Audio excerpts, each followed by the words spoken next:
Good afternoon, my Real News Media TV family. Welcome back to the channel for another news update. And in the news this afternoon, commentator worried political clashes could turn violent.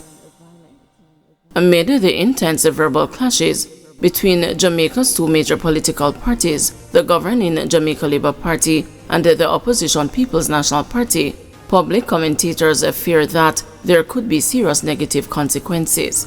Political commentator Lloyd B. Smith says while verbal sparring is not foreign to local politics, social media has significantly heightened the impact. In light of this, he argues that there must be a regulator in place to intervene when necessary. There doesn't seem to be any arbiter, which is why the role of the office of the political ombudsman needs to be revisited ASAP, and there has to be some sort of way in which both parties can establish rules of engagement, because if the current trend continues, I worry that the verbal clashes may eventually end up into physical clashes, because there are those party hacks who take their party so seriously that they will go to any length to defend it, and this could lead to violence, political violence, and this is what is worrying me right now. Meanwhile, social commentator Kenyatta Powell believes the back and forth adds no value to local politics. He said he does not expect an improvement in the behavior of either party. According to Mr. Powell, the space for genuine dialogue is shrinking as the main parties try to sway the public politically. We cannot have a discussion in this country about the actual state of our public healthcare system, because that discussion becomes bogged down in, well, the opposition is trying to score their political points and the government is trying to score their political points. So that a discussion about whether we have actual capacity in our public healthcare system, we can't have that discussion because it gets bogged down into the government trying to do PR and trying to spin it in the best way possible, and then the opposition trying to attack and trying to score political points. Investigation launched after fire at JUTC's Spanish Town depot.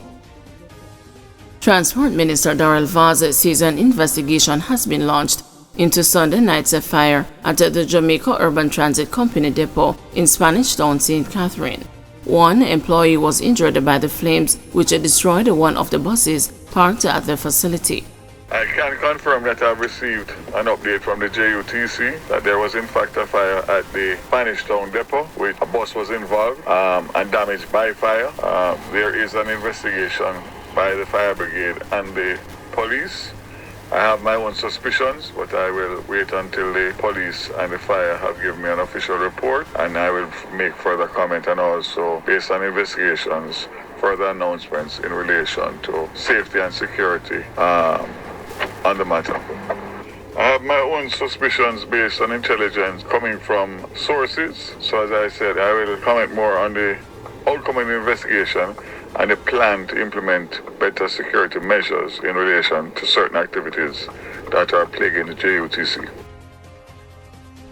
PPV operators to get gas discounts at select stations come mid-July. Come mid-July, public passenger vehicle operators are to benefit from a discount of between $3 and $8 per liter on fuel at select gas stations across the island. This discount comes as part of a partnership between the Transport Operators Development Sustainable Services, Total Energies Jamaica Limited, and Alaska Financial Services. Speaking with the news, President of TODS Edgerton Newman noted that the partnership, despite being spearheaded by his organization, would benefit all PPV operators in the space. Developed by TODS and its stakeholders, the partnership will see transport operators receiving a major discount when they purchase fuel at the island's total service stations, all 76 of them. This is a program not just for TODS members, but all public transport operators, explained Newman. We have been waiting for this for many years now. We have been discussing this project for 2.5 years now. Even more than that, for more than 3 years and about 11 months, he added. Newman estimates that one taxi operator utilizes at a minimum 25 liters of fuel per day, adding that the savings to be had from the partnership will amount to millions of dollars, which he says will give ease to some operators. We can't say exactly how much is the discount, but we are looking at between $3 and $8 per liter, which is to us a major discount, noting the amount of liters we utilize per day. One taxi operator will utilize at a minimum 25 liters of fuel, and so you could judge the amount that a bus would use, he said. Newman further shared that the partnership would see registered PPV operators receiving Alaska Financial Gold cards that they can present at the service stations to receive their discounts. Jamaican among 3 people charged with murder in Barbados.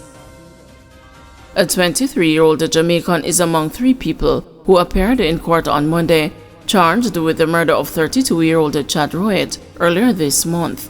Police charged Junior Francis Campbell along with Barbadians Najee Zion D. Christopher Marshall, 20, and the 24-year-old Zaquin Ryan O'Neill Walcott with the crime after the body of Roet was found with gunshot wounds on the night of June 5, 2024. The authorities said he was gunned down at a shop and a gold chain was ripped from his neck.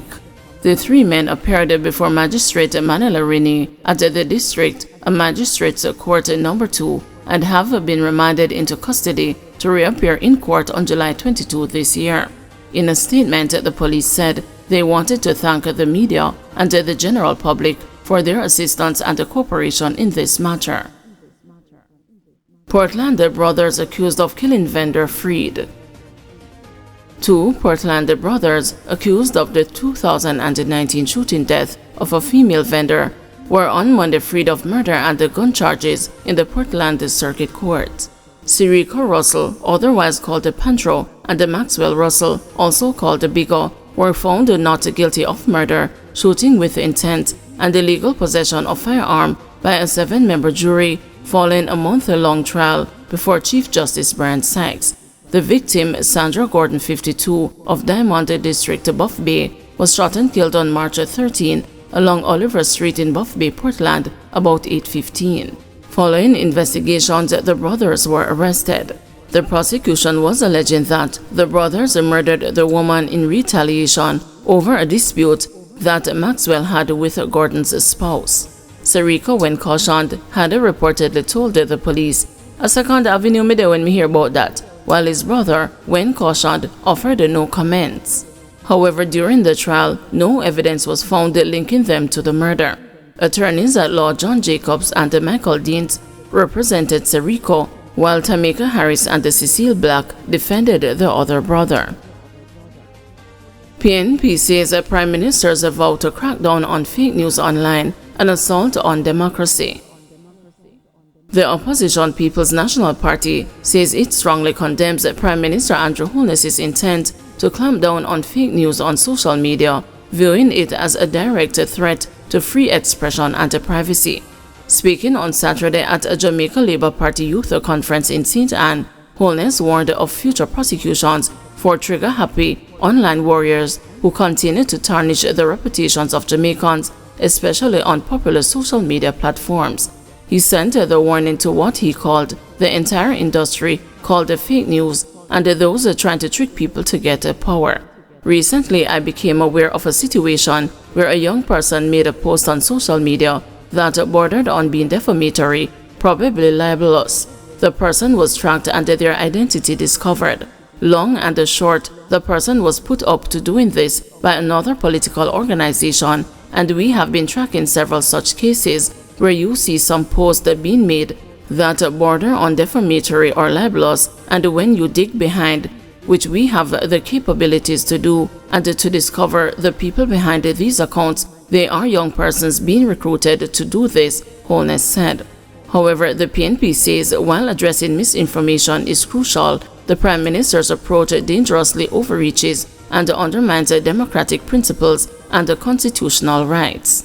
Recent alarming statements by government officials, such as former Minister Robert Morgan's claim of accessing IP addresses and Minister Darrell Vaz's threats, clearly indicate an assault on democracy and privacy, the party asserted. The opposition is accusing Holness of selective outrage as he ignores fake news spread by his own party members, particularly Deputy Speaker Hero Clark's violation against the leader of the opposition. This blatant double standard exposes the government's inability to enforce policies impartially.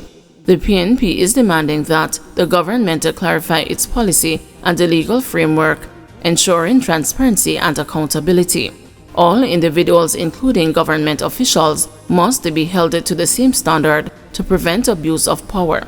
The PNP staunchly defended democratic values and the constitutional rights. We demand that the government reconsider its approach and uphold our nation's fundamental freedoms. Guys, thank you for watching. See you this evening at 6 p.m. for another news update.